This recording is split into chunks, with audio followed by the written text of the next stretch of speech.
This is Changeling the podcast.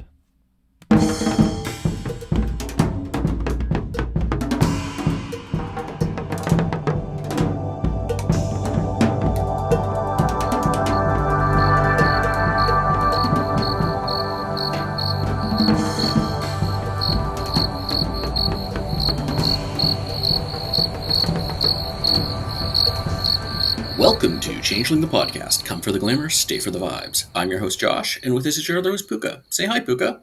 10,000 greetings. What are we talking about today, Puka?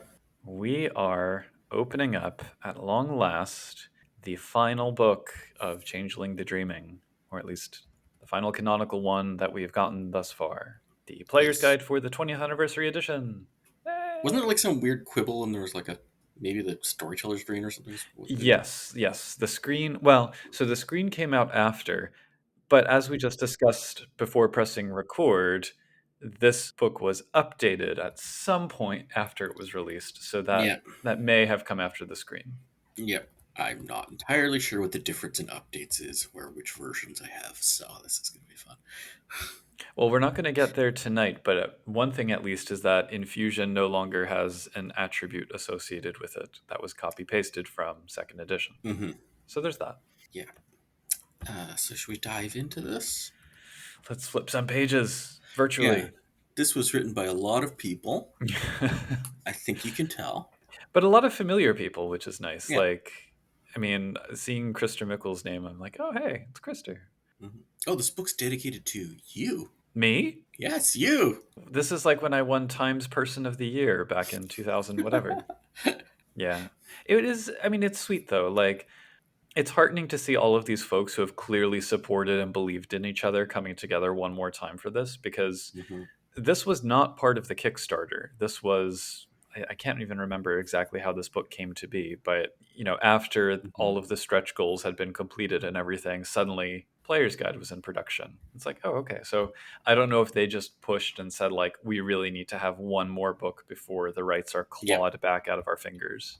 And we'll get into this. This is called a Player's Guide, especially when I'm doing my like deep read now. I'm like, some of this, in a perfect world, some bits might have been in a different book that we didn't get. But most definitely. And I think this is the only book that Luca Carroll was a developer on, along with Worth. So getting in right at the end there. Yep. So we're not going to go through the entire book in this episode. We are only covering chapters 1 and 2 and the introduction. And the 5 short tales. And the 5 short tales, which I think actually congeals nicely into like a commentary on the way Changeling society and politics are being presented in this edition. It does kind of all hang together. So I'm going to take that as our theme for the evening. Yeah, I'm going to make a weird... Okay. I feel like this book, of all the Changeling books, most looks like it's following an STV template for... Yeah. I can agree. Not in a bad way, even. Just like, it's like, oh, they've cemented on that. Here we go. Yeah. Although, moving to the 5 short tales, clearly there was some editing done on like the stained glass border, and I love it. Oh, we have that in the template. We have this template, but I don't think we have this color scheme. I think they did a particular thing. Okay, I thought it was. I'd have to look at it again. Okay. They have the house symbols too in the corners, which I like. Anyway, let's talk about these 5 short tales. Story 1, we've got Lina the Issue and Veloci the She looting a dead body. Yeah, with they are pretending to be in love, but they actually want to kill each other. Okay. I actually kind of love this. Yeah. Just the setup. It's like, oh no, Lord, check his back pockets. Oh, like, you know, it's fun. Then a presumably Shadow Court Slua, who seems to be slowly replacing the Silver Path with her web. Okay, so we did the storyteller book, Harbingers of Winter, and I have to say this thing makes me feel like it's those, I can't remember what they're called, those spider thowling we got in that book. It's like one of them in here. The Aslinthi. Yep. Yeah. Well, and this Slua comes up later and is referred to as a Shirain as well, so she's quite a powerful one. Then a storyteller issue, I suppose. I don't know if we actually get definitely an issue. I think. Well, the things about the perfect timing and the stories. And that's true, yeah. But he's talking to, among others, Aquino, which is one of the new Kiths introduced in this book, and We will get to those next episode, but he's Yeah. flying to Botswana to educate some child fae about the changing seasons. Mhm. Then we have Leslie the Boggin telling Alistair the Gloomy Slua that he's got to chase the world's magic. Have we seen Alistair in like a 1E book? This sounds. Probably. I mean, Yeah. maybe that's supposed to be the same one. Actually, if it is the same one, that's like a nice touch because it's like, oh, I've Yeah. seen it all. I've had all the adventures because he's been around for so long. Yep. And then Ruby the doll, presumably a Lycian, confronts her clockwork goblin former keeper with the help of some friends. And we won't Hmm. be getting to the Lycians this episode either, but they are in this book too. Some Toy Story vibes too. Yeah. So it's just little slice of life vignettes, some of which Hmm. telegraph what's coming up in the book. And, that's cute. Yep. No overarching anything to them, but. Yeah. 5 short tales. Perfect. Mhm. And then I have to say, as we move into the introduction, this piece of art by Drew Tucker, which is also the cover, I think is downright beautiful. Hmm. This is why you need Drew Tucker not in black and white. And then we have a beefier than normal, but not beefier than Dreams and Nightmares introduction chapter. Yeah, not quite that beefy. And this actually like explains what this book is for and like gives it a stronger. It didn't feel phoned in like most introduction chapters. It didn't, but I have feelings and thoughts. I don't know if you have Yes. feelings and thoughts about the introduction. I have one thought about near the end, but let's All hear right. Well, so yeah, the introduction, it does the standard, here's what this book is for and how you should use it and why it was written kind of stuff. And then the it. back end of it is an essay that feels very disconnected, but is very good. And it just Yeah, feels like two separate introductions. I don't that's my know. first thing. Like that essay is like I would want that either in a core book or a storyteller Yeah. book, like the how to run this game. Like it's not like players can't read it, but players can read any of these. But it's just yeah, I mean, I'm fine with it being in a player's guide and being player facing. It's just strange to me that it's, I think, the only essay we get in here. yeah. Like, remember when player's guides regularly had 6 or 7 of these back in like second I edition? thought those were usually storyteller guides. Changeling player's guide may not have had them, but like the vampire one certainly did. Yeah, The werewolf one did. yeah. But I find the advice is very storyteller focused too. I think There's it's kind of both. I mean, yeah, I could see a player getting a lot out of this. but yeah, it is weird to put. Maybe they should have had a how to play this game chapter or something. But Perhaps. Well, before we get to that, yeah. the thing with this introduction, so the book declares itself to be player facing and filled with options, and they say it's around the design theme of fairy tales are defined by exceptions. And they say that's like one of the primary things in 20th anniversary edition. Hmm. I don't know that I really got that design theme out of it. Did you feel that when you went through 20th anniversary? Uh, no, I feel like it just reminds me of high school. It's like somebody was given the task of, okay, here's a whole bunch of disconnected things.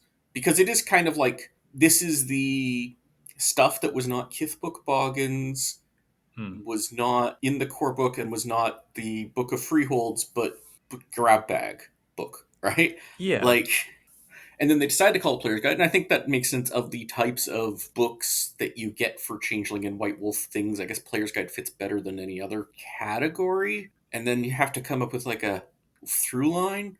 Yeah. And that's what it feels like. It's all like justified after the fact as opposed to this is what they set out to do and that's this book, which it wasn't. So, Yeah, I don't doubt this was the last part written, yeah. for sure.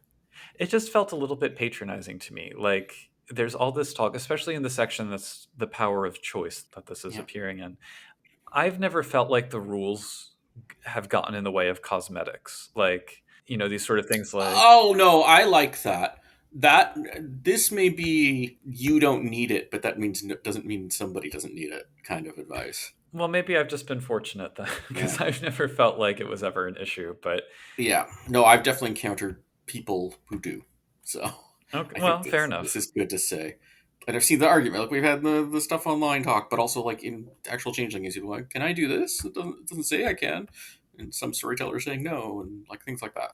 Well, what I always come back to is the inviolable principles of the game are the themes and the moods and the stories. And Mhm. maybe players need to feel more empowered to help tell those stories and have the golden rule spelled out with Yeah, examples like this. But this is a bit different from the golden rule, I'd say. Well, just the idea that you can feel free to make changes and edit things in ways that are interesting for your character. I think like that's Yeah, fine, and not every player realizes that they can do that. And yeah, to your point, yeah. some storytellers forbid that, which I do think is not cool. But Hmm. I always want players in particular to think about why they want those cosmetic changes and what they mean for their character. Because it's like, yeah, if you want to have your character look like this or be like this, fine, but don't just do it without thinking about where that comes from or what the consequences are, I don't think you should have to do that. I think that's. depending on I the mean, thing you're asking for. exploring it can be fun, but like, oh, you like the example they give of like a troll that's like forged from volcanic rock. Sure, if you just think that would look cool, I think that's enough. If you want to do more, that's good too. But I think because I've rarely had someone want to make a change like that and not have it also have an impact on the game in some substantive way. oh, okay. No, I've definitely had it where they're not like that. Like, no, they just Okay. want to look cool. I've seen that so many times, and then they think they're not allowed to, and I'm like, no, that's fine. You can do that. It's like I want the wing. I want to look like a demony thing, or I want like flowery wings, or I want like this thing, or Yeah, I want to be this color. Or, if it is yeah, absolutely purely cosmetic, then yes, simply exploring it can be fun and you don't have to yeah. justify. And it says if it gets like stats and stuff, then maybe you get a merit or something, right? Like, Yeah, there's something in there. I forget. I don't know. It felt like a solution in search of a problem to me because in my yeah, experience, you know, yeah. I think this is a solution to a problem you're not having. perhaps. And then we get to just overload with the chapters. Yes. So chapter 1 is the politics stuff. Chapter 2 is the shadow court, and then also secret societies tacked on for some reason. Yeah. It's got like big secret society and little secret society. Yeah. And then the rest of it we'll get to later on. I think we will get into it, but I almost feel like chapters 1 and 2 could have been mixed and matched to make two different. Like you could have put the like secret societies and the banner houses together, and the like Mm. politics and the shadow court together, or something. But Yeah, that would have probably gone more smoothly. But before we get there, there's an essay that we did mention in our neurodiversity and ableism episode, but hmm this is by Elsa Unison Henry, and I hope I'm pronouncing that right. hmm And she is a deafblind speculative fiction writer and editor who has worked on games ranging from Wraith 20th Anniversary to Dead Scare, and she's written in Dragon Magazine. She writes this essay about playing Fae with disabilities in the game. Excellent, excellent read. yeah. See, I would say from my game experience, this is not a problem I've really encountered much that needs to be addressed. But maybe my memory's just not good on that. Yeah, I'm definitely, if I did encounter it, I would definitely not be happy. So I'm glad it's here. yeah. I just want to read the anti-penultimate and penultimate paragraphs because I think Hmm. they encapsulate. So she writes, "My goal for all players of Changeling is to encourage you to look past the easy stories where the loss of a hand is cured by magic, or a blindness is only a marker for evil or the mark of a seer of the future. Strive to really integrate disabled characters into your storytelling. Use the mythos not to give you easy outs, but to guide you into interesting play that might open your eyes to a whole new world of story. I find that being a disabled person is a lot like being a changeling in some ways. We are bound by the often strict requirements of our bodies and have to navigate the world based on the adaptations we need. Sometimes we go through life unseen, unnoticed by the world around us, or we are too unusual to ignore and are followed by stares and glances that we cannot forget." So that parallel, obviously, I mean, as we talked about in that episode, the Hmm. way in which I can understand that point of view is very limited and not nearly as deep as this, but I think it ties into a lot of different identities that if you feel somehow disempowered or disadvantaged, it speaks to that theme of the game very directly. Hmm. And it really gets at the important element of Changeling is a game about in some way believing in yourself and rejecting the world telling you that you're wrong somehow. So in terms of a player facing side to this essay, that I think is the really valuable piece. Yep. But then there's storyteller stuff thrown in as well. So Yeah. Yeah. the one thing I quibble with, though, like again, this is kind of, as you said, you haven't encountered this. I haven't really encountered this, but the idea that if you in your real life have some kind of issue bodily and your storyteller's like, oh, well, you should play House Balor. fuck that storyteller. Yeah, Like, now that is seriously. just. I can picture encountering that. I just haven't. And it would feel. Yeah. But like honestly, I'm gonna leave Yeah. these swears in. Fuck that person. Yes, exactly. Anyway, it's a great read, and it's strange that is kind of just thrown in the introduction, but there it is. So, Yeah. chapter one. Yep. The Great Game, Ah, which apparently involves a fox, fox puka. talking to the hand. Yeah. Yeah, I don't know. I don't know what to make of that. Um, I mean, I like the first chapter's opening art. It kind of goes in directions after that. Yeah. So, So this chapter, this is like one of those. It's pretty well. I'd say it's a pretty well written thing for something that's not quite the same game as Changeling. mm, I have questions. This is very yeah, confusing. there's some retconning going on. There's some strange things with focus in terms of what they're writing about. Yeah, Um, and not just like inconsistency within the chapter. It's mhm, in between other chapters. Okay, so this presents the Parliament of Dreams, and it talks about Concordia. And if you read C20's core book or a whole bunch of other books before C20, right, talking about what Concordia is, there's a map. It describes it as basically the U.S. plus Canada and a little bit of like Mexico and some other stuff, right? Like that's mhm. Concordia.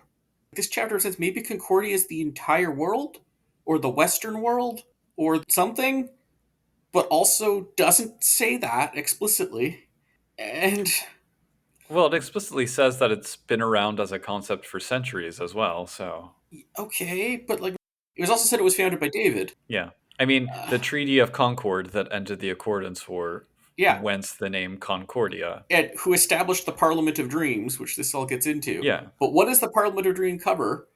It, it says at one point, yeah, other stuff it's like seems very American only, and other parts it seems it's saying the Parliament of Dreams really started before the Shattering, and I'm like, um, no, Yeah. uh, There's a lot of retconning going on in, well, in this book in its yeah. Well, entirety. I don't think it's a retcon. I think it's confusion.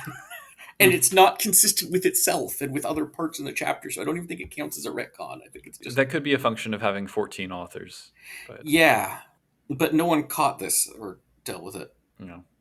Well, in any case, And this also seems like a very storyteller guide thing. At least the yes. Well, there's that too. yeah, The other thing, it feels a lot to me, and I think this book overall feels like this, is that this is a collection of the author's kind of homebrew rules. are these rules? Well, are rules and setting material. I could envision that this history, the recent history of the Parliament of Dreams Yeah, that's laid out here, that this was how someone's game unfolded over the course of the 2000s. You know what I mean? yeah, Like, yeah. And I'm not even like opposed to if somebody had handed for some reason I was the person deciding things, right, and I was handed this first draft, I'd be like, okay, I have some questions, mhm, and then I think it could be revised into something pretty good, but mhm. it's confusing. It's confusing. I don't hate it the way I Yeah. could. Oh, I would actually like incorporate it into my game for the most part, just remembering it's Concordia that it's talking about. I'll also point out that page 18 is where we get the first of several sidebars throughout this chapter and this book as a whole. That's like, yeah, use this how you want. We get a lot of those moments. Yeah. So I think they're hedging their bets quite a bit. Yeah, I mean, this one was more like, let's just change up who the actual actors are. Like, that makes total sense to do. Yeah. Because I mean, that, Well, so we start off with a physical description of the Parliament. We're told that each kingdom in Concordia, however extensive that is, has a capital W way leading to yeah. its gates, which I assume is a trod, Yeah. I but also say, like, every specific place it gives is in what is Concordia, like, according to the other yeah. books. So I don't Yeah. think. There's the suggestion that there are these seats that are given by birthright, and I'm thinking, like, are they? I don't I think they're given to know. houses. Yeah. Yeah, and that the commoners have a separate assembly. I can't remember if any of that's in War in Concordia or not, but I don't remember any other precedent for Oh, it is. like. Yeah, we get that in the other stuff. Okay, I think that goes all the way back to like might even be Nobles the Shining Host or something at some point. but was it? I mean, was it always a bicameral legislature as it's kind of laid out here? Yeah, I think if I remember, I'd have to look back. If I remember correctly, it might be semi. separate. Like, but it was presented like the freeholds each get their own, and then the Well, but that's not in here, interestingly, no, it's not. which I do take issue with. Yeah, yeah. What is it that is human? The commoner side. It says territory, and so define that as you will, I guess. Yeah, it used to be freehold based, commoner freehold based. Yeah. I just don't remember, at least from Noble's The Shining Host, I don't remember it being like a separate body like altogether. Because Yeah, we had the percentage breakdowns for each kith and everything. yeah. But Although it says it also changed since David left. Like, yeah. oh, and there's another thing in the history bit. So it said David had been gone for some time. So finally, in the mid '90s, it was dissolved. Yeah. It's like, Wait a minute. I don't think that's a retcon. I think there's mistakes. I think mistakes are not the same as retcons. Yes. Anyway, we have the notes that there was the Arcadian Order, and at one point it's listed as the Acadian Order, so there's your Canadian connection. Advised by the Commoners Committee, and then when it was reconvened in 2005 by Lord Ariadne, Yeah, then that's when it was. Oh, here it is. Yeah, so that's when it was a true bicameral legislature. yeah. So this would have been post, not a retcon as much as a setting change that Yeah, happened over time. a fleshing out of the C20 setting. Yeah, it's a meta plot update. There we go. Yeah, and there are several other metaplot hints in here, like they talk about kind Yeah, of the darkening of the world yeah. and glamour and everything. But And it has some weird stuff where like autumn she archometers almost. The other yeah, chapters have this too. Yeah, in between. yeah. So the Arcadian Order is the body of Arcadia nobles from the great houses. Their history section here is where we get the first glimmers of a theme that we will be talking about, where it's the Shadow Court are like the anarchists speaking truth to power, Yeah, whereas the Unseelie are presented more as like super just Machiavellian types. There seems to be a physical chair for each of the houses, although this isn't really explicitly laid out. They just kind of talk about the yeah. 15th one appearing, like round table Yeah, style. and that is a big difference too. Is like I think they only get it's like a 15-seat Senate kind of thing. Yeah, one per house, Yeah, plus the Shadow Court. So they've largely been infighting. There's lots of greed. They're losing the perspective of like noblesse oblige. There is an interesting historical note in here that I think is worthy of thinking about, which is that the Shi saw themselves as abandoning the world in order to save it, because like if they stayed and expired in banality, the dreaming would die, and they hmm had always planned to return at the right time. So it's an interesting idea whether or not you want to treat it as hmm a canonical piece of the setting or just what they believe. it also reminds me. There's a little bit talking about like the head of the houses, like the heads of each house, don't tend to actually be on the seat and stuff. I'm like, that's something we've never got enough of in Changeling. I think explaining the like houseness. Like you have like kings and nobles, and then you also have heads of houses, and those aren't the same thing. And I can sort of think about like real world examples and like extrapolate it to Changeling, but I think it would have been nice to have some word count on that here, like how that all Well, fits together. with the dissolution piece in War and Concordia, that's where we get the one note where it says, like, in the absence of anyone else having a title or whatever, the Yeah. high lords of the houses are able to pull rank, so to Yeah. speak. Oh no, I That's think it. just little hints of it, but I would have liked more. Yeah. It would have been helpful. Yeah. There is a nice little quote in here where it says, politics is doing the things that must be done to protect the people under a noble's care. We had talked about doing a politics and intrigue games hmm theme episode, and I think this is basically going to function Yep. as that. But I think you could run an interesting game around the difficulty of cleaving to that idea, like of Yep. trying to do what's right and struggling, and then like the spiral of giving up and abandoning that idea. Yeah. There's a ton of media inspirations for that. Yeah. And it's not necessarily a Seelie versus unseelie thing. It's Yep. this divine right versus progressivism with the autumn she kind of caught in between in terms of how hmm they feel about it. But even then, like progressives could run into that sort of thing too. You're trying to. Hmm. It's like, okay, you have your ideals, and what are you willing to compromise to get things actually done? And yeah. And in the resurgence, those commoners just didn't understand. hmm We have some notes on the strategies of each house as they approach their parliamentary shenanigans.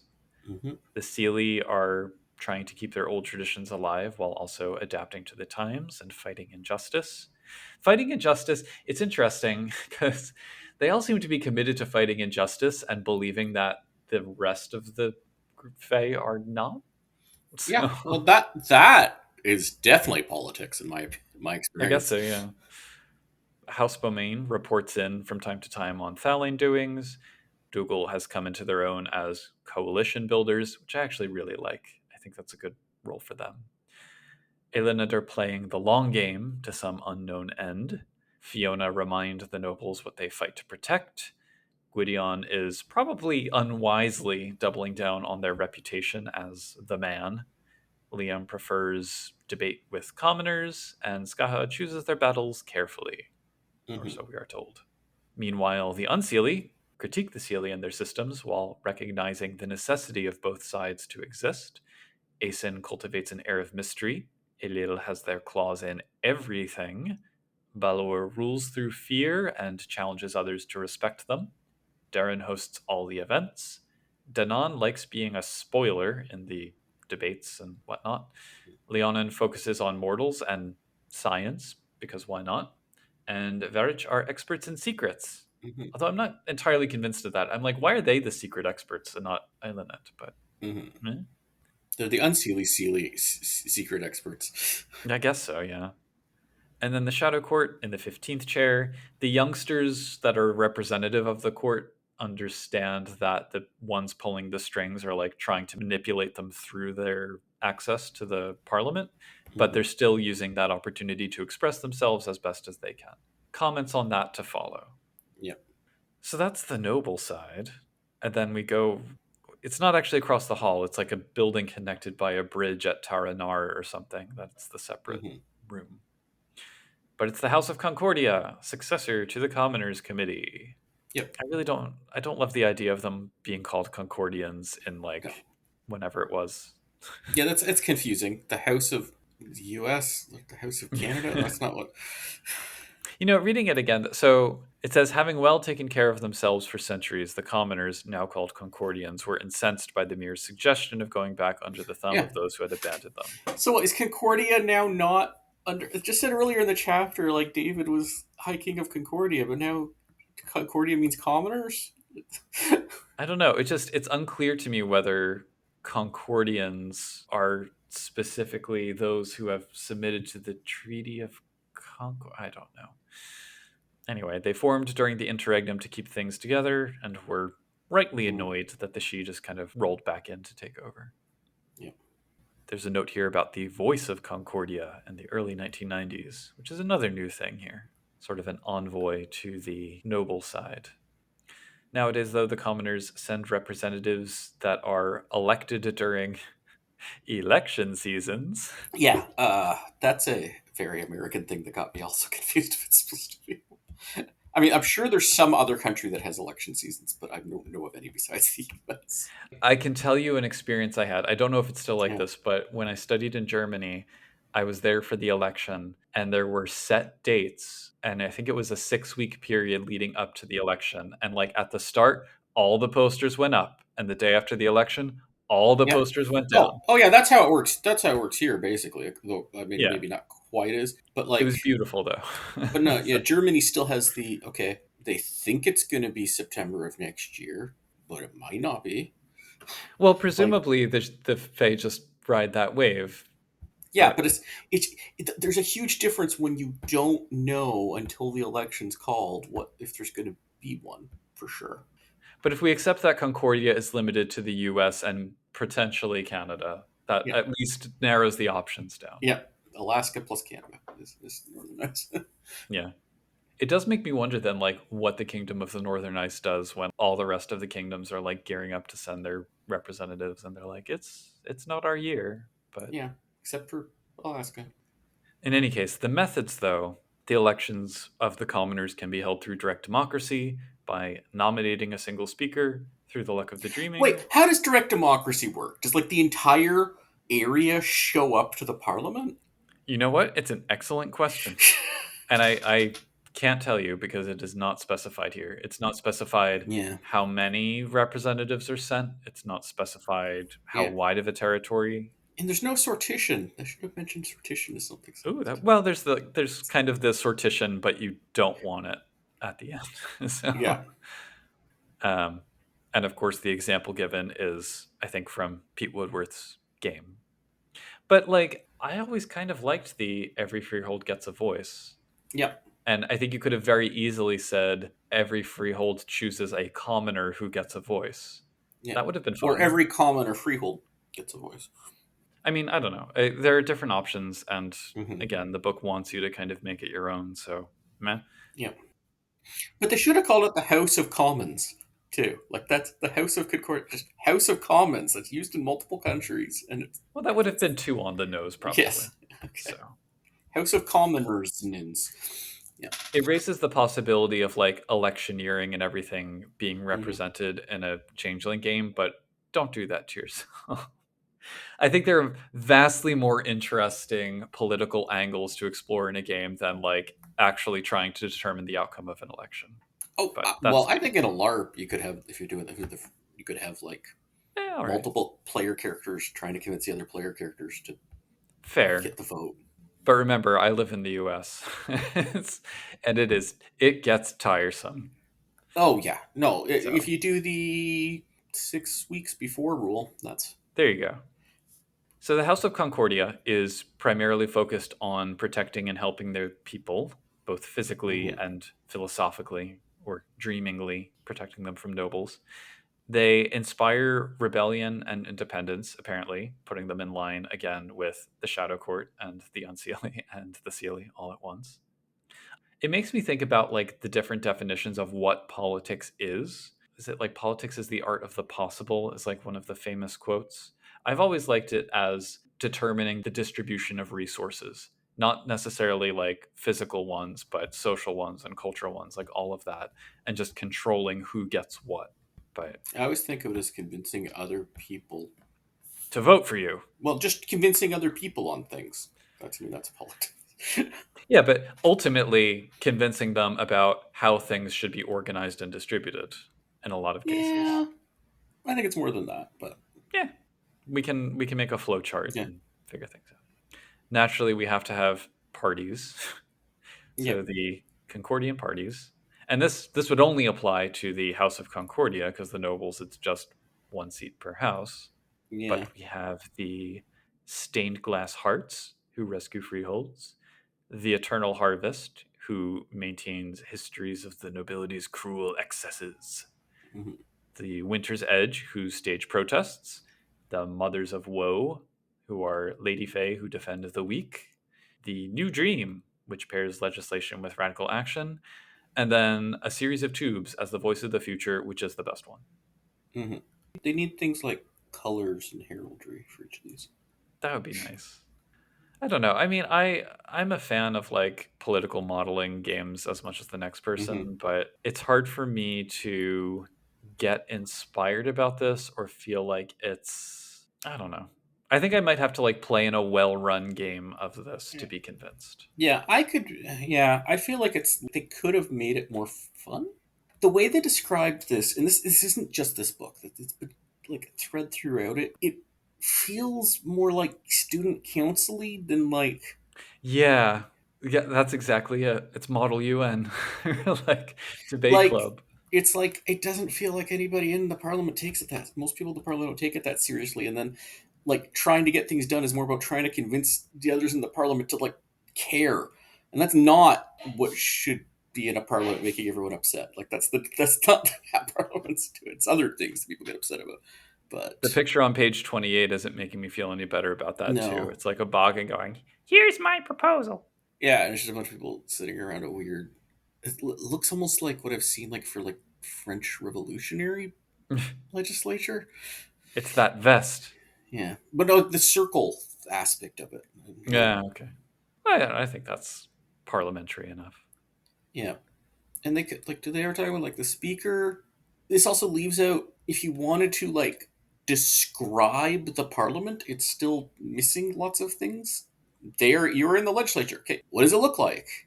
Well, there's that little bit at the beginning about like the exterior, and there's Yeah, actually a quite nice picture on page yeah. 25. But yeah, There's what you don't have is an executive as part of the legislature, which is sort of the defining I thing don't you know. I don't are. know that there is an executive. Yeah, that's the thing. I don't know how the votes actually shake out. Like, is there a parliamentarian? I don't know. Yeah, and then when they once they vote, like who execute? Is it just sort of the monarch? Is it just like David is the president? Your guess is as good as mine because Yeah, no idea. but that's why I'm saying it's not like in the modern terms, even though Parliament wasn't always like this, going back in like English history and things like that. Like an American goes like, okay, is the U.S. a parliament? No, but Canada or the U.K. or Australia or something is. The big difference there is in parliaments, in the modern sense of it, you have like the like most powerful person in parliament, like who like ruling party, basically acts like the president in terms of an executive. That's the difference. But they don't have that here. But there are two things that to me are missing from this write up because it's giving you these kinds of names and groups and Yeah, interactors and stuff, but it's not spelling out what the actual legal system of Concordia is. yeah, and not just not spelling out, not really hinting at anything. Yeah. And it's also not really tying it to any kind of actionable story thing in the sense of like, well, what if you make a political choice that introduces some kind of moral issue or causes Yeah, some kind of crisis in the dreaming? Then what do you do and how do people respond to it? Because those stories yeah, would be interesting, but this is just kind yeah. of like, Like, here, do these parties have any legal status? I don't know. Does it mean anything to a party? Are there offices? Are there? is there a minority Do they whip? get fund? Yes, there are whips. Is there? I mean, that's in the U.S. and Canada. Yeah. Like, there's no whips. I mean, they could have done something like that. They could get like a chimerical whip, like it would, or a treasure whip. It would have, Well, we're told that voting is ultimately the decision making process and that it's the results are enforced by the dreaming and this big tome of law, but that's it. It's like, okay, tell me more. you pass some weird law on the dreaming now. Like, does it Fior style? Like, what? And also, because the House of Concordia handles like the immediate governing stuff and the Arcadian Order handles long term plans, it's like, well, okay, what happens when one affects the other or it's blurry Well, or. and they talk about multiple. Actually, in this book, though, they still talk about like, oh, there was things that had to get that has to get passed by both. Right. Okay, well, what are the things that have to get past the both? If there's like a difference between, Yeah. yeah, So, anyway, I mean, it was fine, just thin. yeah, So then we do get some more direct advice on playing political games. mm-hmm. Themes like idealism, meeting impossible goals, playing through manipulations and stuff. There's a suggestion that the Seelie try to keep things together and the Unseelie try to stand against banality. There's a little more of the underlying metaplot advancement here with like the monstrous chimera and nightmarish Thalion and stuff. Mm-hmm. But it's just not a lot. Like, Mm-hmm. I was trying to think of like other options for what you could do with this, and I'm thinking like, well, what if you have a motley of players who are on opposing sides or different political parties? What Mm-hmm. happens when a crisis happens? What happens when a radical commoner gets ennobled somehow? Like all of these sort of quandaries that could come up. I really don't know how to hash those out with what I'm given here. Heck, they talk about this Arcadian versus whatever, like commoners with title. Are there like Puka and Ishu and trolls in the 14 of the seats? I that yeah, like the implication that comes across to me from this is there are 14 she on one side and all the Yeah, commoners on the other, which does not solve any problems. no, Like, so yeah, I don't know. It's just yeah, and then we get the great game. all right. Agendas. How do you feel about this? I use the term loosely, mechanic. It's like, This sounds like it's like a hinting at things like actual systems I've seen in other games written way before this book. So mhm. it's like it's saying, oh, this is like extended actions. Okay, It is extended actions. That's all it is. yeah, there's Like, no, yeah, just roll stuff. Just yeah, the player, and then it's like, oh, you want to roll other things, and you need to get so many successes. So now you might like a speech could be a roll, and then towards the same action, you could have like a fight towards a yeah. roll, and I'm like, that what? Well, so there's a similar concept in story path games, and I'm struggling to Yeah. remember exactly what it's called, where it is like to fulfill your goal here, yeah, you have to do this type of role, then that type of role, then that type of role. Hmm. But I don't think you need like a capital letter term, another one that's already been used in previous editions of the game to Yeah. get that point across. Okay. Just call it what it is. If Like, if you want an idea for what to do here that I really like, there's a lot of different games that do this kind of thing, but one is in Nobilis Third Edition. There's something aha, called a project system. It's like this plus the XP system into one thing. interesting. I could get behind that. I also though like I don't really need that. I'm Yeah, fine with it if it's yeah. more fleshed out like that. But But at the just same time, this is like too much structure for if I don't want the structure. Does that yeah, make sense? Like if we're just gonna do stuff, like why do we need figured out ahead of time? You need 10 successes. That's not. because then there's a whole sidebar on like how to handle conflicting agendas. People are just making roles separately. Fine. Yeah. And then it's like, okay, but then why do we even have this? Why don't we just role play out things and you can do like the scene by scene mechanics that already exist in other parts of the core book or whatever to do things and then just do what makes sense. Like that's the.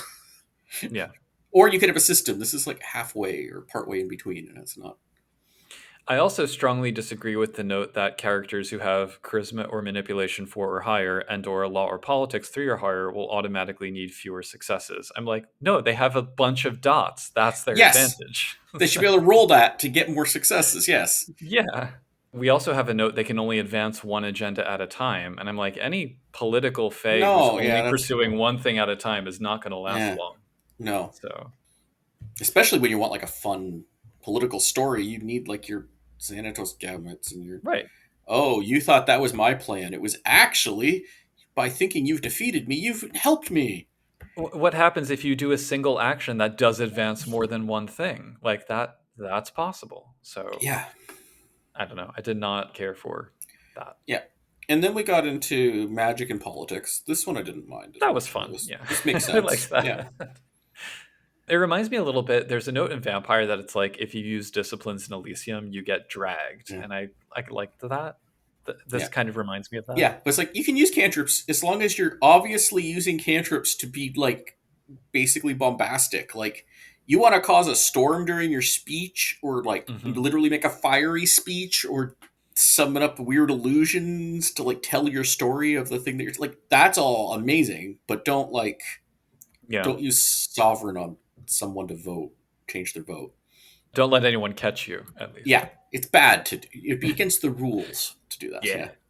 Yeah, Speaking of headers, so the magic and politics header is smaller, which made me think it's a subsection of agendas, it's but not. it doesn't mention it at all. And then we Yeah, get in swift succession nobility, commoners, and the shadow court, which do mention agendas. So, and yeah. the This is same all. font size. So it's And like, then we have the Shadow Court, even though the next chapter's the Shadow Court, and that felt a little bit. right, yeah. Anyway, then we get an example of how agendas look in play. And Yeah. when I really can't tell if this book wants me to like the shadow court or not. Feel like it is throwing out there a bunch of things that you could do, but you could have like the player characters are the idealists in the Shadow Court coming to terms with and trying to deal with the Thaling in the Shadow Court. But it does come across as odd. I mean, this to be fair, this is not new to C20. This kind of problem where Yeah. they conflate things, especially when the Unseelie or the Shadow. Like if you look at the Shadow Court book, it has this kind of issue. They sort of expanded upon it here. Yeah, but I think it just rubs me the wrong way in particular because, well, we'll get to it. Next chapter. Yeah. We'll get to it. Anyway, the other stuff in this chapter, we have some solid enough advice on political games for different play styles, whether you want Mm-hmm. to be heavily into it or lightly into it. One of the examples is actually straight out of the anthology of dreams that we read, so I kind of liked Yeah. that. On this again, we were saying before, these headings are different sizes Yeah, that are all the same. Okay, anyway, sorry. can't keep track. So that's for like if you want the big ideological, Yeah. in-depth mass conflict versus these sort of small-scale plots with local consequences. And then tacked on at the end, we have banner houses. So this is what I'm learning from making Storyteller Vault, trying to work on a Storyteller Vault layout. That thing with banner houses, you're supposed to put in the thing that makes it start on a new page. And they Yes. didn't do that. Yes. 100% yes. This is where a page break would be appropriate. And Yeah. especially because there was white space at the end of the chapter. There was plenty of room. So Yeah. And it wouldn't have been. It's like half a paragraph. Like. yeah, would have been great. Anyway, let's talk about these banner houses. They're Yeah. divergent branches of the great houses. They arise from historical scattering, local alliances, differences of opinion, isolation. Yeah. This is again confusing. I I like them conceptually Yes. because feudalism is very complex. and they can make for great stories, the great Yep. opportunities to talk about, variations on houses that have been lost and rediscovered or whatever, even if it's not necessary. Yep. I don't necessarily like the adding more powers or like, Yeah. Well, so here's what it is. Okay, so banner houses is described. They started the interregnum, even though one of the examples predates the interregnum. yeah, Uh, they only got recognized last year, and then by Concordia recognizing them, getting into the whole what is Concordia thing, gave them superpowers. I think is the implication. Like gave them the basically, yeah. beforehand. They were just sort of named things. They had the Edict of Recognition. You know what? Okay, here's something I don't like. I don't think that the dreaming should function by parliamentary decree. I'm just going to say that.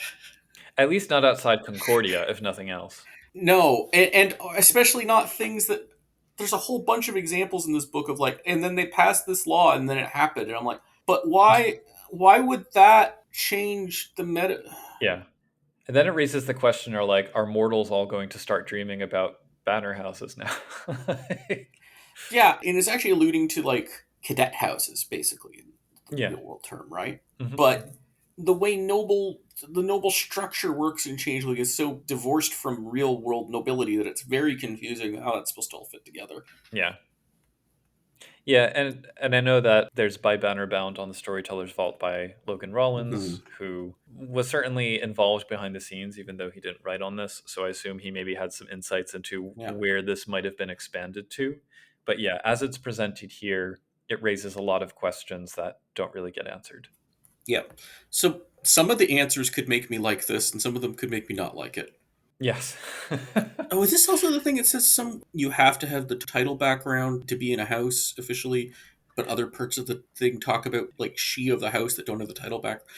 You have to have title to found the house. No, it does mention offhand like if you don't have the title background, you do not get Ah. the house boon of law. But it also talks about she that don't have the like in the next chapter anyway. Wah, Yes. wah. I do like the notes about like the house sigils and stuff because I'm a secret heraldry nerd, but Yeah. And then it gets into alternative settings, which I didn't clue into until doing this proper read that that's not the default. I don't like the alternative setting aspect of global houses as much as the other things sort of yeah. it's okay. And if a player wanted to be in a banner house, sure. But then the alternative settings bit, I'm like, I don't like this. We'll definitely get into that with the chapter 3 as well, I Yeah. think. Like having the houses in other parts of the world because then it's the implication is that like dreamings elsewhere in the world kind of fall into line under Yeah. European style feudalism. I'm not so much into Well, that. what this book is doing is so they have banner houses, houses, and secret societies. They're all kind of mechanically the same thing. You Exactly. belong to a group, and it gives you like a boon and flaw or some other Yeah. word for the same thing. I mean, they could put that for other cultures. I think that's okay. You're in this group and you get this effect.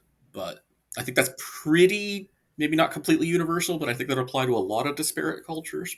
Some sort of structure like that. But I think the other issue I have, and this kind of ties into the sort of notes they give about designing banner houses, this may be a dim view, but give players an inch and they'll take a mile in many hmm, cases. And you can absolutely see a case where somebody is like stacking up every possible benefit that they can to like min max their character. And all of those things that you just listed give options to do that. So you could very much have a political party member who's also a banner house member who's also a secret society member, et cetera, et cetera. And it's like, at what point do you draw the line, when someone's doing that? okay, Puka, just okay. This is we need to do an episode on Nobilis next year Yes. because you just run Nobilis for them, and then they'll go, oh, So that's how it works. it's all about giving them enough rope, right? It's like where you draw the line. Yeah. You give them so much, it's like, oh, let's give them so much candy that they won't want to binge on it, which doesn't actually work in the candy example, but I think it can work on the power gaming example where eventually you're like, whatever, it's fine. But yeah. this is also like people you're running regular games for as opposed to organizing something online with strangers that you have no. Well, online strangers will absolutely demand everything they want. Yeah, this is the wrong game system to handle online strangers properly in general. Perhaps. I think World of Darkness is like not sufficient. I mean, I've run P by P. I know how to handle myself. But very briefly to wrap up, we get three example houses. We get Firinha, which is Elil allied with Bomain, who are Yeah. basically Thaline cleansers. Hmm. Tinian, who are Liam allied with Gwydion. They do retribution for Kithain slain by mortals. Hmm. And House Barghest, Darien allied with Skaha, who are just guards. All of these could have been secret societies. Well, that's the thing. Banner houses also all of them are allied with another house, but they say earlier that like it's not great examples. Yeah. But I imagine that's what people will want to design. They're like, oh, I want to play this one, but I also kind of want to play this one. I'll just make a banner house. It's your half elf dwarf, half dwarf, Exactly. dwelf. Also, you're a Magar. I don't know. But I do feel like this is absolutely someone's house rules that were adapted into Yeah. a rule set. And I think part of the problem is the way they specifically go into the guidelines for it actually make it too. It's a lot of rules to do something meh, is my bigger problem with Mm, it. Like, it doesn't. yeah, maybe. It's like, I want to be unique, but I'm like, are you really unique? You just. Oh, that's my constant refrain in my Yeah. head. So, overall thoughts on the chapter? Yeah, I think I'm going to say this in every chapter. It's like neat ideas. I can definitely work with some of this and might include some of this. Like, I could include some of this, but it needs. Do not take it at face value at all. Like, it needs polishing for sure. Yeah. Yeah. Or at least storyteller input it needs. Yeah, but not just input, like, Guidance. don't use it as written. More so than some other rules. Yeah. I do think this chapter, more than some of the others, feels like it doubles as a storyteller chapter. Yeah. On the one hand, I think that's good because, like I said before, the golden rule is also something players can Hmm. engage with if everybody is hashing it out together around a table. Yeah. But on the other hand, the politics piece at least, it's asking them to think a lot more about the ultimate arc of the game than maybe they need to or should. I Yeah. almost wonder, given the background of some of the authors, if this, kind of like you alluded to, if this would shake out a lot better in a LARP setting, because I feel like that Yeah. has a lot more democracy to it. Oh yeah, I feel like for some player focusing too, it's not actionable enough. Like it's not useful enough for the players. It's like it's not going to tell a player how to play like, a character in a politics focused game. Like that's not going to be enough. Yeah. The storyteller's going to do a lot of heavy lifting. The banner houses, for their faults, are much more straightforward. Like a player Yes. sees that and says, oh, okay, I know how to use that from that Hmm. perspective. Yeah, that the banner house is more player focused, and the great game or whatever is more ST focused. Yeah. I don't know. It's a beautiful mess. Hmm. Chapter 2, Shadows and Light. Dun dun dun. I'm going to say the picture beforehand is a skater slua, but She's not a red cap because she has a nose. yeah. Yeah, I can buy that. That's fine. Nice junkos. And we start off with a quote from Hamilton. Oh, I didn't even know. It's a choice. Yeah. Um, yes, the Shadow Court is what we are starting with. Yeah. Continuing what I see as a retcon, the former inverted society has become a reflection of grassroots movements seeking greater equality for all Fae. That was in the Shadow Court book. I suppose. But it feels a lot more Yeah. underscored here in a way that I'm not entirely comfortable with. Yeah. Honestly, I was trying to pinpoint the issue I have with the presentation here, and I think it's that there's a trope that's in the discourse of like, oh, those youth are just the face of insidious leftists or whatever, and Yeah. it plays into all of the conspiracy theory stuff that, and then because this is a canonical book that is hitching together existing pieces with this more detailed take in that direction, it is objectively true in the setting. Yeah. I mean, if we want to step back from that, like we could say, oh, this is Sealy paranoia, or oh, the Thaline Yeah. are worming their way in, but it's not presented that way. Well, okay. So this is, I think, one of the problems. This is in 2019. Like Yeah. you got to go back to that Shadow Court book. You'll be like, hmm. And then there's other things. And you're like, why is that both unseelie and evil in 1E? Like stuff like that. But it's continuing it forward. Right. Yeah. There was another point earlier on where they mentioned Shadow Court being behind Occupy. And Yeah, that was also the core book and BLM in the core. Yeah, and I Yeah. was annoyed by that as someone who was living in Manhattan when Occupy happened, had friends that went down there, and Yeah. just to kind of imply that, I guess what I want is, as much as they might say, oh, the Seelie kind of fight injustice and the Unseelie kind of fight injustice in their own different ways, but we don't really get counterbalancing narratives to what we get here. And I Yeah. would have liked to see more of that cutting across the lines of court. Well, okay, we do get a lot of evil Seelie in this book too, including in this chapter later on, and we do get Seelie Shadow Court. It Like, doesn't feel like, I mean, Seelie Shadow Court are the exception that proves the rule for sure. right, but it does suggest most of the Shadow Court are actually like either fighting injustice or at least disenfranchised people who aren't happy about it.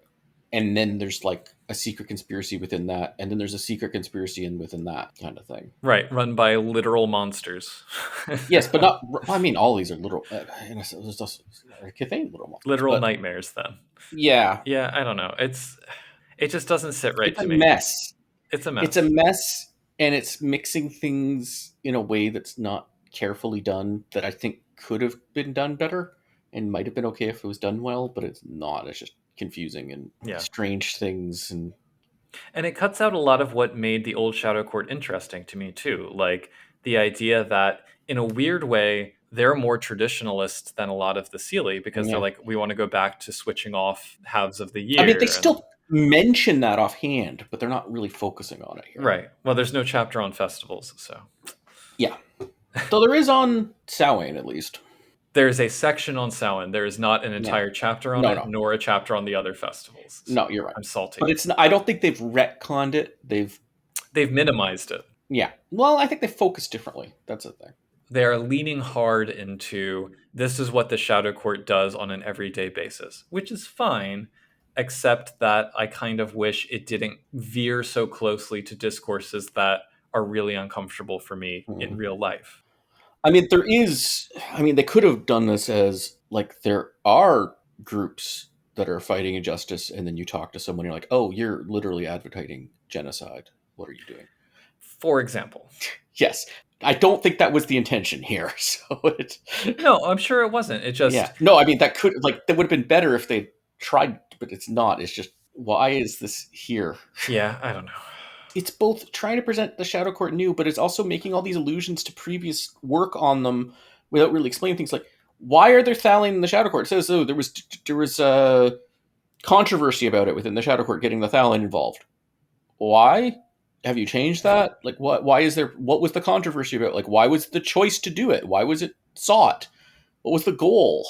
You could kind of read it as the Thalane weren't around at all before the Evanescence. Yeah, That's only in this chapter that you can read it that way because it's clear from earlier material, probably also within this book, but certainly in the yeah, core book that they've been around for a while. yeah. But But yeah, a lot came back, and more came back in the Evanescence. But I guess I wanted to know more about the non-Shadow Court protesters and activists and stuff, and I didn't get that. So, I mean, there's a little bit of that with the secret societies, I guess, but mm-hmm. yeah, it's very heavily weighted towards that's what the Shadow Court is associated with. Well, okay, it's not saying that protesters and activists are only Shadow Court. It's It's not, but saying, we don't get nearly as much information about the non-Shadow Court ones. So yeah, it's like and there is the thing when you're talking about mortal protesters and activists, they only talk about Shadow Court. exactly, and Yeah, like specific organizations. And you're like, oh, okay. yep, Putting all that aside, I mean, I like the historical notes about the motivations the Fae had from the Shattering through the Resurgence. I like that the Thalane being a lot craftier than anyone expected was an uncomfortable surprise. mm-hmm.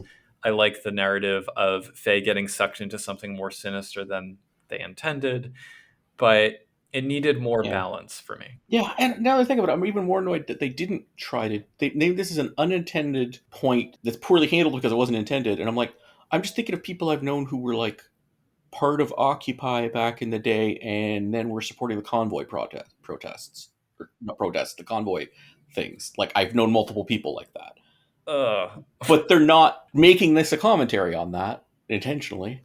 So Yeah. And also, as I read the section on the Shadow Court being the 15th chair as like a spoiler on votes, I assume the implication is that like when it's a 7-7 deadlock that they break, it's supposed to be the Seelie versus the Yeah. Unseelie. And I'm thinking it would be a lot more interesting if it were more diverse, like if Gwydion allied with Leonin and Skaha on Mhm. something. You know what I mean? And I would like to see more about that. Or any of the other houses. Right? Yeah. Yeah, Like Liam and Leonhan on something. Yeah. yeah.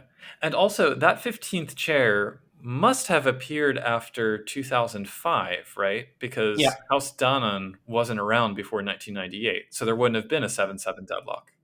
Oh, there's a lot of confusing on the history. Like I said, it said the 19 mid 90s after David had been a while for not well gone for Yeah. like it's just sloppy. There's a lot of sloppiness here. But let's Yeah, let's move on. okay. Here's a thing I just realized is they didn't mention this here, but like thinking about the Shadow Court book and some other 2E things and things like that. When you have the thing that was musing Occupy also being on the board of directors for Pentex, Wah, wah. just kind of hilarious. Yeah, like these things that just don't make sense together when you think about them for like. All hail Discordia. There you go. It reminds me of like the Sabbat and the True Black Hand that it originally echoed. Yeah. Well, it's like on page 45, you get the heading Fractured Ideals. I'm like, no shit. Nope. What are your ideals? Well, we're trying to have equity for everyone and social justice. What are your ideals? I think we need more baby eating. Right. And it's like, oh, the Shadow Court lost its You're in the way. same group. Yeah, you're working together for a common what? Yeah. I mean, that was also Yeah, it just I almost feel like the Shadow Court could be a secret society in and of itself. And if you even yeah, want to have the Black Court as a secret sub society, fine. yeah, But a lot of the attitudes that are kind of spelled out here, I'm like, I can very easily see this fitting neatly into Seelie or Unseelie. And I don't need like secret Thalane masters to kind of be a factor. yes. I think if they had taken the Black Court as just a thing that's infiltrating Kithain society, Yeah. that could have been pretty cool. I did like the notes about the internal disagreement being their own biggest obstacle, though. That's Hmm. and the irony of them wanting ranks and status and fiefdoms and Yeah, stuff. I do think picturing the Black Court, and they're like, oh, it's Thalane run and all this stuff, and then you actually look up the Thalane write ups, and you're Yeah, picturing them like having little like meetings, and what those meetings would look like. the bogies just slurping away in the back. Yeah, but they're like actually supposed to plan things out together and talk when. Yeah, like a lot of them are so vicious and over the top to not even like be any kind of playable as a anyway. Yeah. Yeah. So then we get some notes on interacting with them and some possible options. There's Hmm. a lord suddenly converting to being unseelie, Hmm. Cobra Kai, Seelie who gentrify. Like, I don't know, there's some stuff. Yeah. The ones that don't require the Kithain to be stupid are the ones that work Yeah. best. Yeah, the big living in denial thing Oh, was yes. very confusing. Well, so to that, I mean, speaking of Kithain being stupid, denial overlaps with stupidity, but is not the same thing. And this section, I think, conflates them for the Seelie, Hmm. which personally, I'm a fan much more of stories where the situation is like obvious, but the player's role within that story, that's what's being manipulated or guided with or without their Yeah. knowledge. Yeah. They're trying to do secret conspiracies, and those are hard in general to do. And when you have multiple people across multiple things deciding to bring in stuff from other books and just not do a great job at consistency, yeah. I think inescapable conspiracies or Yeah. inescapable traps are much more interesting to try and figure out. Hmm. And I think that also kind of helps reduce bleed because it's like the players don't have to pretend they don't know exactly what's going on. The characters know what's going on, and they And still have to figure out how to get out of it. no, that's increasing bleed. Sorry, that's what I meant. Yeah, you're talking about like metagaming. You don't need to worry about metagaming. Yes. Yeah, metagaming and bleed are not the same. Yes. Sorry, I Yeah. misspeak. You don't need to worry about metagaming. The section does at least underscore that conflating Unseelie with Shadow with Black Quartz is a Seelie idea. I think it's saying that at least. I'm really not sure. Yeah. I also just find it hard to swallow that they are always the final arbiter of a deadlocked parliament and their decisions always delight the common folk, as it says on page 50. Yeah, I should say often. Often would be fine. Or if it had only happened like 3 times, that might be okay. I mean, that actually is happening in Canada right now, but it doesn't look like It, this. it does happen from time to Yeah. time. Like right now, we have what's called a minority government here. Yeah, yeah, yeah. I also think that having those kinds of situations kind of undercuts the previous chapter's presentation of political games as being nuanced. Because they Mm-hmm. talk about like the West Wing and the Crown as inspiration. And I'm like, if you're just always going to fall back on it's Sealy versus Unsealy, 7 versus 7, the Shadow Court's always going to break it, and the commoners are always going to be happy. I'm like, that's not Mm-hmm. interesting to me. So, Yep. anyway, Samhain. So, what do you think of this part? I mean, I dig it. Like, Yeah. I wish that there were more from the old first edition Shadow Court book. A lot of that is kind of distilled into usable stuff. So having Mm-hmm. like the tenets of the Unseelie Code each being associated with the tradition was kind of cool. Yeah, we didn't get the Shadow Court codes though. That's the Well, yeah, I would have liked yeah. a little bit of that, but The Wild Hunt makes me kind of laugh a little bit because it's first described like, oh, you're gonna go out and like literally hunt mortals, and then it's like, oh, ravaging. well, both.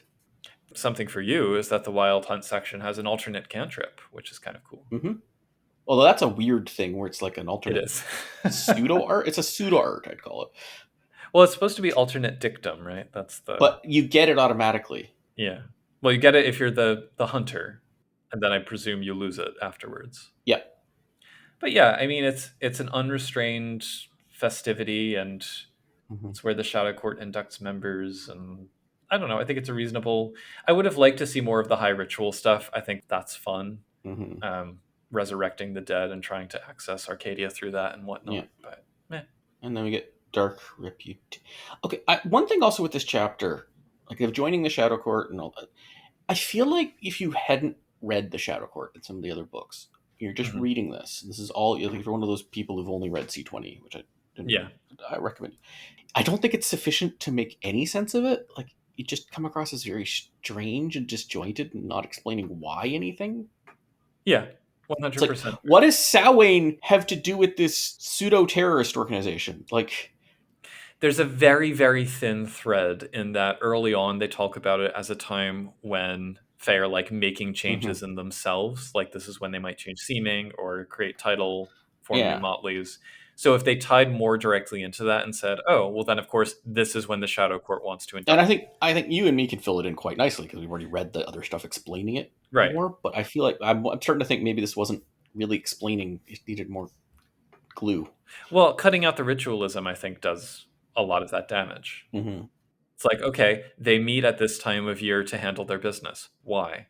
Just because of the mists, or is there more to it than that? And Yep. of course, there's more to it than that, but it's not in this book. Yep. We get Dark Reputation. Okay, Unseen Masters is just Yeah, mentor. see that term, like Yeah, the Dark Reputation I'm cool with actually. that's just status. Yeah. I mean, it's that was the old background with Shadow Court Yeah. status, right? So Yeah. Yeah. yeah, I don't know. I don't think these are really necessary to have separate, but yeah, they're fun. And I like the Thalian Blessing and Thalian Curse as a merit and flaw. I think that's Hmm. nice. But if you want to join the Shadow Court, kids, do your research. Yeah. Maybe you get the Shadow Court. The book. Yeah, absolutely. So yeah, then an abrupt transition. Yeah. Now we suddenly get the player's guide part. So I went back and looked just to verify that this was the case, and it is that there is nothing about the secret societies in C20, like at all. So Yeah. suddenly there are like mechanics and whatnot, and you're just kind of thrown into it. Yep.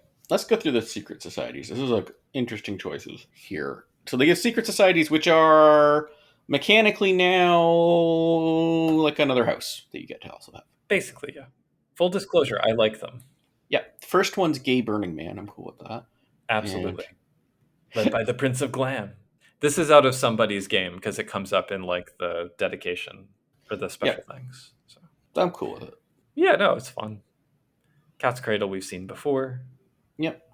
Common Right Society we've seen before too, but they are metaplot updated here, and I do kind of like it because now they have like Yeah. their fancy connection to Dark Ages Fae. Yeah, with the War of the Seasons. There's a weird line though that bugs me here. Like I like it generally, but there's one thing. They're okay with Thali, but not with any of the Adheen, because the Adheen were all aligned with the Fomorians. I'm like, what? Yeah. Did you read either the C20 part or like Denizens of the Dreaming with all the Adhene that weren't aligned with the Morians, and even the ones that were aren't like they're less aligned than the Thaline. To your point about the kind of dissonance of this book, I suspect some of the writers, regardless of what they had read before, well, Yeah, not regardless of, I assume all of them had read all of the material before, or most of it. yeah. Some of them wrote with that in mind, and some specifically pushed it out of their minds and said, no, we need to just rely on C20. But no, but in this particular Adhene thing's contradicting both something that was consistent in the core book and in Denizens of the Dreaming, but not here. So Perhaps so. But this Common Right Society in particular, I feel like when I'm talking about the counterbalance I needed to the Shadow Court, this is what I'm yeah, thinking of. Like, as a group. yeah. So yeah, we have this. So the second one with a ban on violence, Yeah. and then Jedio's House of Wonders. Yeah. This one confused me a little bit. I think it's just all the fancy knockers. It's Like, like, they're making the is clothes. it like Maker Society? Yeah, basically. Okay, Then the Crystal Circle, the sorcerers we've seen yeah, many times. Those jerks. yeah. This might be my favorite write up of them, but Yeah, I mean, in these write ups, what I like is that they give the mechanical requirements for joining. They yeah, give kind of a sense of who joins in the first place and how hmm, they're recruited, in addition to the boon and the ban. Like, I do think this is a great way to handle societies yeah. overall. I don't like their boon and ban though. Like, first of all, it says they can't have anything more but honorary noble titles. What? And then the boon, I don't know what the boon means. They have neutrality? What? I feel like those were actually narratively in their write up before, and I'm going to have to go Yeah. back and check that. But I still look at this and I don't really get it. Yeah. Well, I guess it's you can have title as a background, but that doesn't mean you get a fief or something. I don't know. Yeah. Anyway, then those jerks the Beltane blade. Yeah, I'm glad this was here. People need to know. Yeah, so as an aside, I finally like watched all through The Boys. Uh-huh. I didn't watch it until very recently. I'm like, this reminded me of Yeah. that. Yeah. But yeah, these are good villains, good Sealy villains. And they work much better as opposition to the Shadow Court than like the entirety of Fae Society. Yep. The Autumn Veterans of the Accordance War we've seen before. Yeah, I was a little bit annoyed about they adding the autumn bit. Don't put the she in it. Anyway. And then Walkers of the White Road, which is my other favorite. The Nunyahi Yep. Reclaimers. I like it. And then they give like building a secret society. They keep referencing ones that don't exist, but then we also get like the Red Branch, which we don't get rules for in Secret Society. I kind of Yeah. found kind of funny. And they also don't really tell you how to do a boon and a ban in a balanced way. So, Mm-hmm. but I mean, I've used these rules to create societies, and Yeah, I like them. It's a great exercise for players, again, with storyteller oversight. yeah.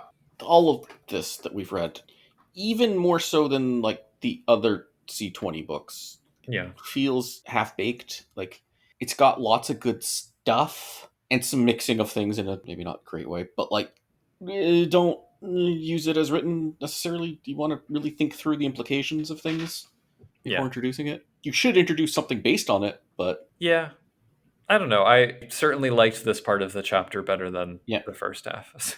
yeah. So, why were these two things mashed together? I don't know. Okay, if I think of the first part, like the Shadow Court, if I take each little section separately and don't try to stick it all together, I like a lot of the sections more. Hmm. I guess I could see that. But anyway, overall, chapter two thoughts. Yeah, again, it's sort of half baked, but useful. I think this is more useful than the first. I like the secret societies more than banner houses, and I have used the Shadow Court. Like I find it more usable than the politics thing. So, well, with the politics stuff, would you be more likely to guide players or want to guide players through the creation of a society or a banner house? Banner House again. I don't. It'd be such a niche game for like first of all, banner houses just feel like secret societies. Just And vice versa. yeah, but like, well, no, but like they feel like a special case of secret society. First of all, A nobles only case, maybe. and only certain kind of noble, like Beltane Blade, is not a banner house. That's But true. Yeah. Well, all right. I want to go back to the first half of the chapter just for a Hmm. minute and sum up my own thoughts in my head Yeah. because something that like when I've talked with leftist friends and stuff, particularly anarchist friends, Oh yeah, they do the anarchist means violent thing, but that's again not starting yeah. here. So there's that. And I'm always happy to be the planarchist. Like, sure, tear it all down, but you have to Yeah, have something in mind afterwards to ensure that the people you're claiming to fight for don't get steamrolled. and there's also what do you mean by tear it all down? Yeah, Like tear what not down? to Tear how what? much down? What do you mean by tearing? Yeah. It's like how literal are you on your guillotine and cannibalism memes? Well, in this case. Yeah, But I'm disappointed that we get this single take, a well developed take, but a yeah, single take on what the Shadow Court stands for. And there's no mitigation to it or complication to it, except to say, yeah, like, oh, the youngsters are aware that there's kind of these dark stuff, but they still don't care because they're using the opportunity. It's like, well, I feel like there should be more to that. yeah.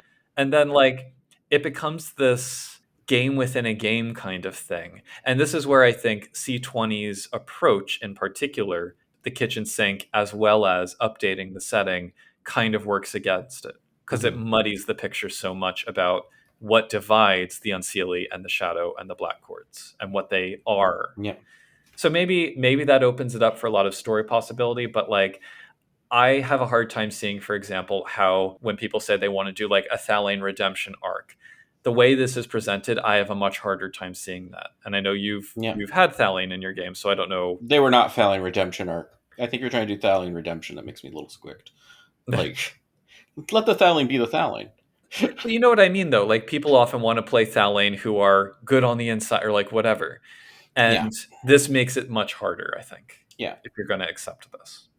Yeah. But I also think that you don't need that piece in the Shadow Court then. You got the Common Rights Society. Exactly, yeah. And that's why I like the second half much more in this chapter. Like they Yeah. they mechanized it, they updated it, they gave a guiding structure for Yeah. creating it. They had both old and new examples. Like, great. They should have had like ritualistic Shadow Court Hmm.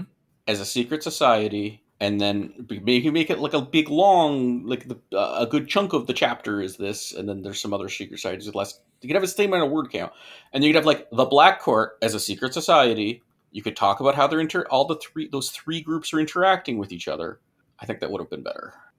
You could even have the Shadow Court and the Beltane Blade being the opposition and the Common Rights Society in between. Like, we just want to be doing good. Yeah. Like, See, here's the thing that's always confusing about the Shadow Court: seeing them as both commoner rights and like health's a legal thing. yeah. If you make it instead, the Beltane Blade and the Shadow Court sometimes team up. Like, Maybe, yeah, just the she getting together, but yeah, what I mean is, if the Beltane Blade is like the arch conservative, we are going to restore the glory of the she and uphold tradition by any means necessary. yeah. That to me feels like a natural opposition to we are going to tear down the system and dance in the ashes by any means necessary. But that's also not the Shadow Court only as described here. They also describe the Shadow Court as basically just commoner right society that's also in the Shadow Court. But I want the Shadow Court to have a singular, comprehensible identity. That's what I mean. Yeah, And I feel like it's not gelling here. they've never had that. This is not this I place. well, I don't know. I still feel like it worked better before.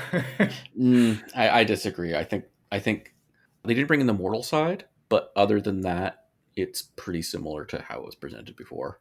I've always seen them as a ritualistic intensification of the Unseelie. Mm, That's kind of my interpretation of the Shadow Court. yeah. And I can oppose that in my head to a ritualistic intensification of the Seelie and the personage of the Beltane Blade. So, Yeah. But I think you could have ritualistic intensifications. The Belting Blade's not the only expression. The Shadow Court were like all of the Unseelie in all the different directions stuck together. The Belting Blade just like one kind of Seelie intensification. I suppose. But the way that it is here, I feel like it goes in the opposite direction in that it kind of Hmm. spreads out the Shadow Court too far. Like, it's too much of a big tent. We already have the Unseelie Court. I don't disagree with you that the Shadow Court is too muddled. I just think it always was. I think it's more muddled here than it was. Mm. I'm baffled because even if those old structures were convoluted, why didn't they just use the better designed ones that they had created for C20 to do the shadow court here? Yes, that's another question. That's There's So this thing in C20 where yeah, it's like, let's radically change a whole bunch of things, but also let's keep things we're not even comfortable with because they were there before. yeah, kitchen sink plus update. Yeah, but it's like, why are you updating this and not that? Yeah. Is a big question a lot.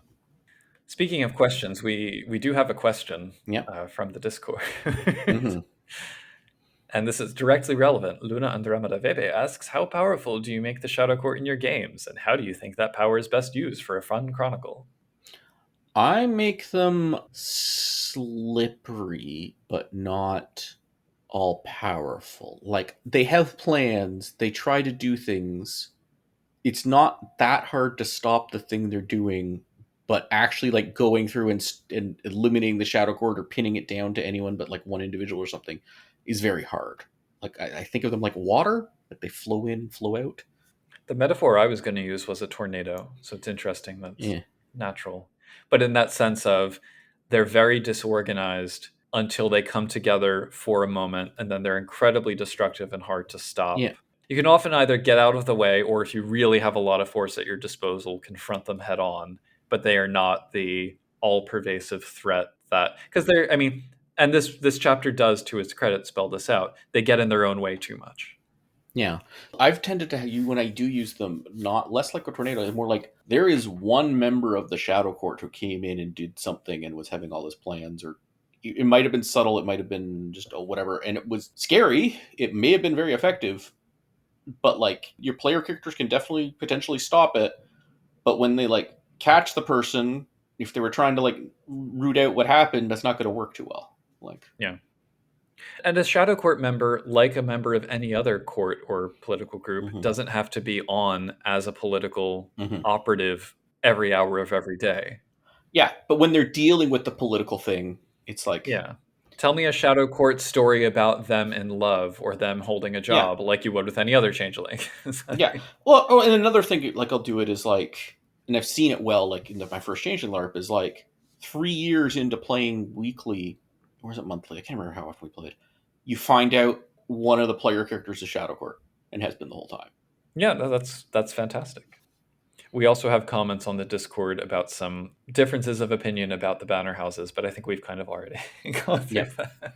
Yeah, I've noticed there's a bit of like internet fanon. Yeah. People tend to take that alternate setting global houses as like what banner houses are. And it's like, it's not even that many paragraphs. Hmm. I'd prefer to have just entirely different Mm-hmm. systems that make sense for the Fae in question. Yeah. And banner houses make sense, like you said, as cadet branches, etc., but not for everywhere necessarily. Yeah. And it would have been more interesting if they didn't make it a brand new thing. Like, I don't know how I would do it, but like when you actually look at real world noble houses throughout monarchies and things like that over centuries, Centuries. Yeah. Shit right? gets Like, weird. I think that has more cool implications than what we get in Change. Like, Yeah. and they, if we could have somehow made that playable, like Elanid and Elil are cadet branches of the same house, technically. Yeah. No one thinks of it that way anymore. Or Dougal was a cadet branch of Gwydion. Maybe Liam's like this cadet branch of a house nobody remembers anymore. There's also the question of like, what if Barghest decides to rise up and supplant Daron?